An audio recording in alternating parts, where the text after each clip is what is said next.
দ্রুত সংস্কার ও নির্বাচনের সংকল্প ডক্টর ইউনূসের।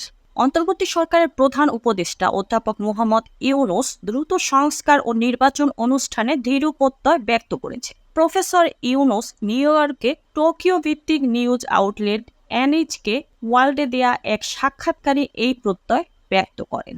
ডক্টর ইউনূস জাতিসংঘের সাধারণ পরিষদে যোগ দিতে নিউ ইয়র্ক সফরের সময় নেয়া সাক্ষাৎকার ভিত্তিক রিপোর্টটি রোববার 29 সেপ্টেম্বর প্রকাশিত হয়। সাক্ষাৎকারে ডক্টর ইউনূস বলেন, অন্তর্বর্তী সরকারের কাজ হচ্ছে যত দ্রুত সম্ভব সংস্কার করা এবং সরকার প্রস্তুত হলেই নির্বাচন অনুষ্ঠান করবে। হাসিনা সরকারের পতনে প্রধান ভূমিকা ছিল ছাত্রদের উল্লেখ করে ইউনূস বলেন, তরুণরা তাদের জীবন দিয়েছে। তিনি এ ঘটনাকে বিপ্লব নামে অভিহিত করেছেন।